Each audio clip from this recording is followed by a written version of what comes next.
then, in this video, core exercises and core exercise progression.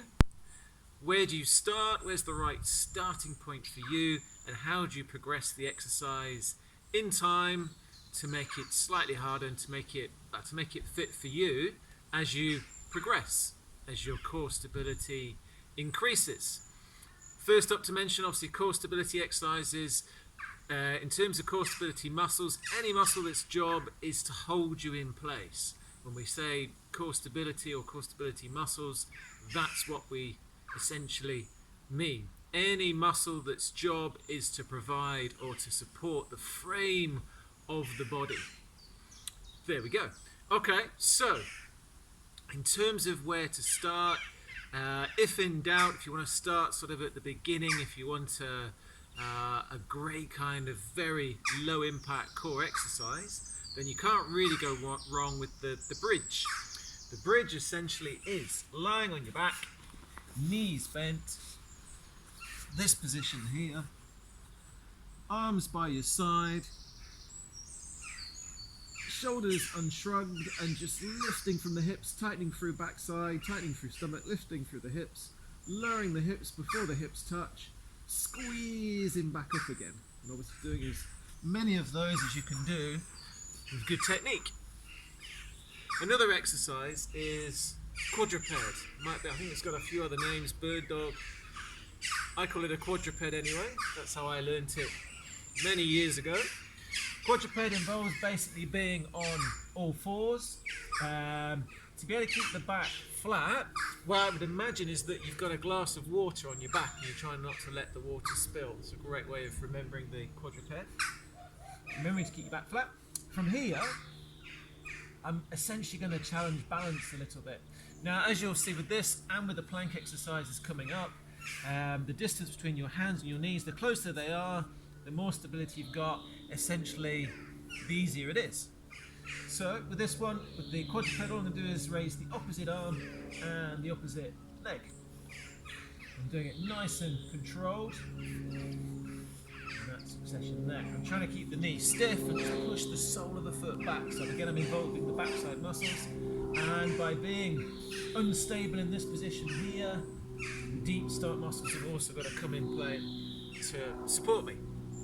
Like I was saying, if I want to make that a little bit harder, I could bring the knees further away or the hands further away from the knees, whichever order you like. So yes, next maybe I could progress to some kind of plank. So the planks, keeping the arms wide is the key. And like I said, the further back the knees go, so if I wasn't quite ready for this position here, I could do a kneeling plank. I have the knees here, and again, just trying to keep my hips fairly low and keeping my back flat like a tabletop, basically. As this became a little bit easier, I could hold this for longer.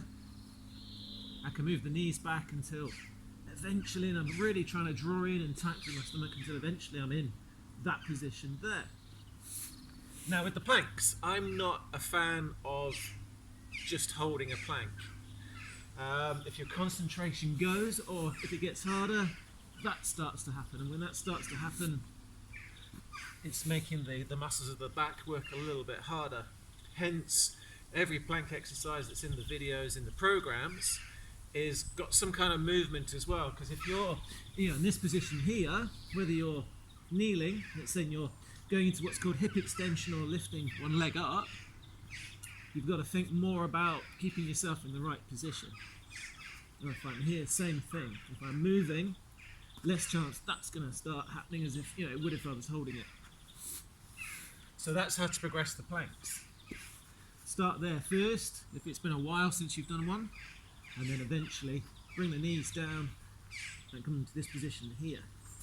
With any plank you're trying to draw in, tightening through stomach, tightening through backside, in fact through any exercise, that's a good thing to think of.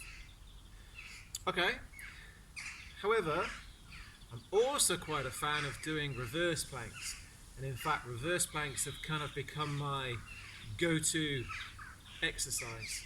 I.e., if I'm doing that bridge as I was earlier, and I want to progress the bridge, I could bring in some upper body.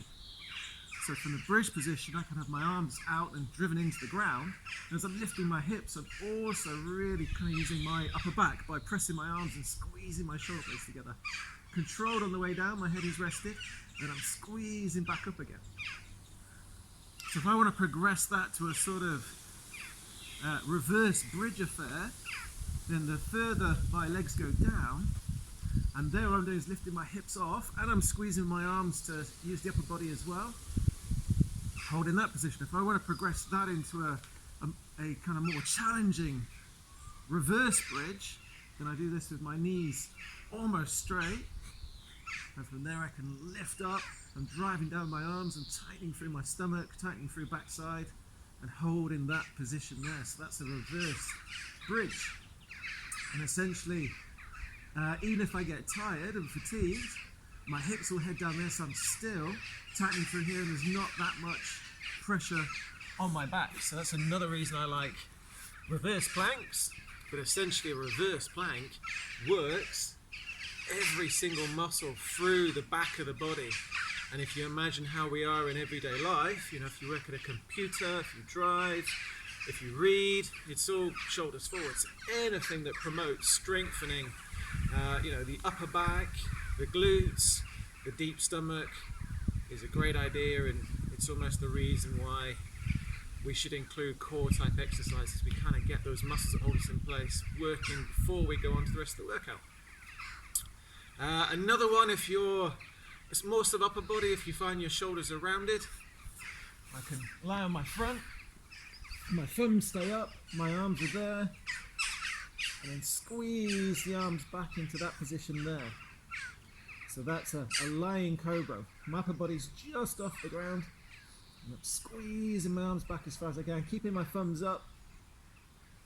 So cobras are also good to, if you've got rounded shoulders or tightness going on anywhere through the front of the upper body, that's a great one. Or if I wanted to combine the two, I could go into a kind of plank type position. I could be on the knees here, and then just squeeze one arm back at a time with the thumb up again. So I can combine a cobra and a plank. If I want to take it into a more advanced exercise, I could go into my cobra, and from there, into my plank, sorry, and from there I can add a cobra type movement. But again, be really mindful of keeping the back flat, whatever you're doing, whether it's a quadruped, whether it's a kneeling plank, whether it's a plank. If in doubt, do a bridge. If bridge is too easy, you can do a bridge of upper body and progress that into a reverse plank, which as this video has been made, is probably my favorite core exercise of them all, and a great one to start with and master. So use the progressions, use this video to find which core exercise is currently right for you, and then how you're going to progress it, and as your core stability, strength improves, how you're going to progress it along, and the next type of exercise that's going to be right for you. Thank you very much for watching, and I'll see you on the next video. Thank you.